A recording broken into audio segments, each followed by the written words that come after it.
अब आइए आपको बताऊं जो हलचल हुई, गहलोत जैसे ही चुनाव हारे उसके बाद आपको तस्वीरें दिखा रहे हैं। गहलोत का काफिला फौरन राजभवन पहुंचा कलराज मिश्र साहब से मिलने के लिए, इस्तीफा सौंपने के लिए। देख रहे हैं लाव लश्कर, अगली तस्वीर दिखाइए जरा। ये आप देख रहे हैं गहलोत बाहर निकले और कलराज मिश्र से मिलने पहुंचे, ये तस्वीर आप देख रहे हैं, और अपना इस्तीफा सौंप दिया है राज्यपाल को। अब सवाल यह है कि गहलोत फेल कैसे हो गए? कह रहे थे बड़ी बड़ी योजनाएं हैं, जीत कर रहेंगे, लेकिन क्या वजह रही गहलोत के हार की, यह मैं आपको बताने जा रहा हूं। बड़ी वजह राजस्थान में हार की। ये जादूगर देख रहे हैं, जादूगर की छड़ी काम नहीं आई, इनको सियासत का जादूगर कहते हैं, मैजिशियन फेल हो गया।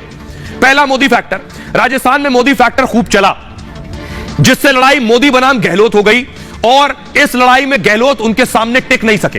कांग्रेस ने चुनावी रेवड़ी का लॉलीपॉप थमाया, मोदी ने अपनी गारंटी पेश कर भरोसा जीत लिया। दूसरी बड़ी वजह गहलोत बनाम पायलट की लड़ाई। चुनाव के दौरान खींचतान साफ दिखी और दोनों एक दूसरे पर बयानबाजी करते रहे। गहलोत ने कहा 200 सीटों पर हम लड़ रहे हैं, लेकिन पायलट ने कहा 200 सीटों पर कांग्रेस लड़ रही है। पायलट गहलोत की इस लड़ाई का गलत मैसेज गया। सीधे सीधे पायलट समर्थक गुर्जर वोट भी विरोध में चला गया, जो बीजेपी का परंपरागत वोट है, सर तन से जुदा। बीजेपी ने कन्हैया लाल की हत्या का मुद्दा उठाया जो उदयपुर में हुई। उदयपुर में कट्टरपंथियों ने कन्हैया लाल की हत्या कर दी थी। गहलोत पर बीजेपी ने तुष्टीकरण का आरोप लगाया। उदयपुर की 8 में से 6 सीटें बीजेपी ने जीती। कानून व्यवस्था, बीजेपी ने लॉ एंड ऑर्डर को मुद्दा बनाया और महिलाओं के साथ अपराध का मुद्दा उठाया। राज्य में सरकार बदलने का रिवाज रहा है, यानी हर 5 साल में सरकार पलट जाती है, यह भी एक बड़ा मुद्दा है। पिछले 30 साल से सरकार पलटने की परंपरा है। राजस्थान की जनता ने इसे बरकरार रखा है, जिसका नतीजा है कि गहलोत की विदाई हो गई। गारंटी स्कीम्स भी गहलोत की कुर्सी नहीं बचा पाई।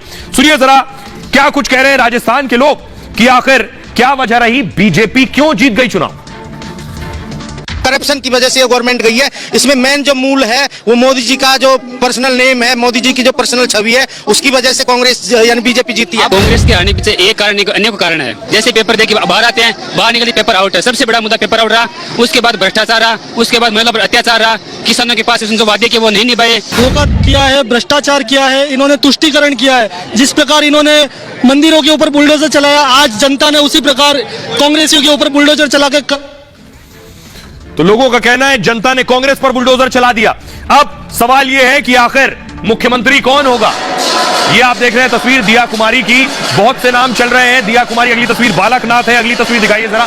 बालकनाथ के अलावा गजेंद्र शेखावत का भी नाम है। अब मैं आपको बताऊं कि राजस्थान का सरदार कौन होने वाला है।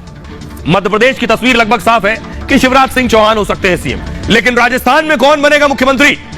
बीजेपी का सबसे बड़ा चेहरा राजस्थान में वसुंधरा है। सबसे ज्यादा सीएम का अनुभव भी वसुंधरा को है। जीत का अंतर बहुत बड़ा नहीं है, इंपॉर्टेंट बात यह है, जीत का अंतर बड़ा नहीं है। ज्यादातर विधायक वसुंधरा के समर्थक हैं। बीजेपी वसुंधरा को हटाने का रिस्क नहीं लेगी, वसुंधरा ही सीएम हो सकती हैं।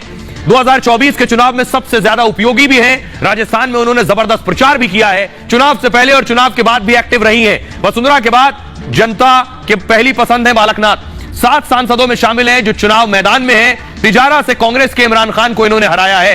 बालकनाथ को राजस्थान का योगी भी कहा जाता है।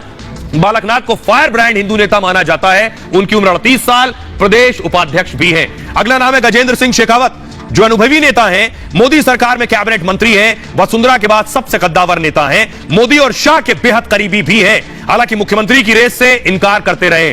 सुनिए जरा राजस्थान के लोग किसे सीएम बनाना चाहते हैं, मुख्यमंत्री किसे देखना चाहते हैं। वसुंधरा जी, वसुंधरा जी, वसुंधरा जी। योगी जैसे महाराज बने, इसके अंदर में महाराज बालकनाथ जी का नाम लेना चाहूंगा। उसके अलावा बाल मुकुंदाचार्य जी महाराज, उनका है। एक स्ट्रॉन्ग लीडर चाहिए, एक स्ट्रॉन्ग लीडरशिप चाहिए। मुख्यमंत्री तो जो है वो सनातनी आएगा यहाँ पे। हमारी इच्छा यही है कि जो इस राजस्थान की जनता को अपना परिवार समझे, ठीक है, और जो भी बीमारियां हैं, कुर्तियां यहाँ की, उसको दूर करे, भ्रष्टाचार पे लगाम लगाए, वही मुख्यमंत्री देखना चाहते हैं। यहाँ से राजस्थान में वसुंधरा राज्य आ रही है पिछले सालों से, तो वसुंधरा राज्य को देखना चाहते हैं। मुख्यमंत्री किसे देखना चाहते हो। बाबा बालकनाथ को मुख्यमंत्री नो डाउट वसुंधरा राजे सिंधिया का ही यहाँ नेतृत्व सभी स्वीकार करेंगे, पूरी जनता स्वीकार करेगी।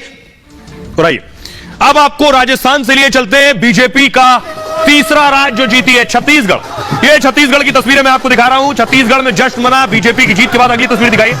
और उसके बाद दिवाली मनी जैसे बाकी राज्यों में हुई, बाकी राज्यों में आतिशबाजी हुई। अब मैं आपको दिखाऊं किसको कितनी सीटें मिली है छत्तीसगढ़ में, जो कि अप्रत्याशित है। किसी को यकीन नहीं, खुद बीजेपी के नेताओं को यकीन नहीं कि वो छत्तीसगढ़ जीत जाएंगे। देखिए छत्तीसगढ़ में बीजेपी को 54 सीटें और कांग्रेस को 36 सीटें मिली। आपको वोट परसेंटेज बताता हूं मैं।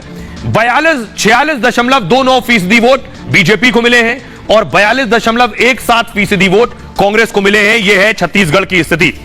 अब मैं आपको बताऊं कि कौन जीता है छत्तीसगढ़ में और कौन हारा है। वो बड़े चेहरे, आइए सरफेस फ्लोर ग्राफिक्स है कि किसकी जीत हुई है, किसको शिकस्त मिली है। बड़े बड़े चेहरे छत्तीसगढ़ में चुनाव हार गए हैं, उनके बारे में आपको बताऊंगा। भूपेश बघेल पाटन से चुनाव जीत गए हैं। अगला नाम विजय बघेल हार गए बीजेपी से। डॉक्टर रमन सिंह राजनांदगांव से चुनाव जीत गए हैं। बड़ा झटका है, कांग्रेस के डिप्टी सीएम टीएस सिंहदेव चुनाव हार गए अंबिकापुर से। अरुण साव बीजेपी के नेता लोरमी से चुनाव जीत गए हैं। कांग्रेस के धनेश्वर साहू हारे हैं।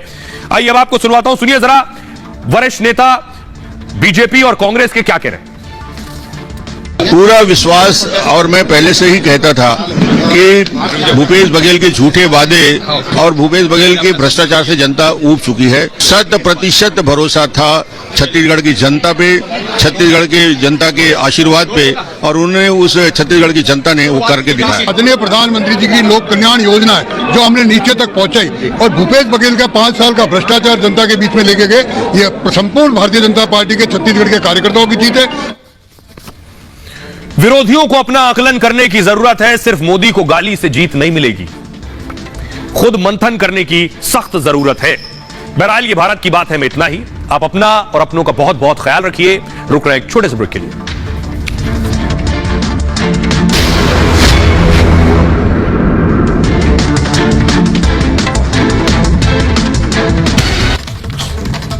और मैं आपको बता दूं कि तकरीबन 14 घंटे बाद पहला नतीजे के रुझान आने शुरू हो जाएंगे। रिपब्लिक भारत आपको वो तस्वीर दिखाएगा, लेकिन उससे पहले बड़ी खबर यह भी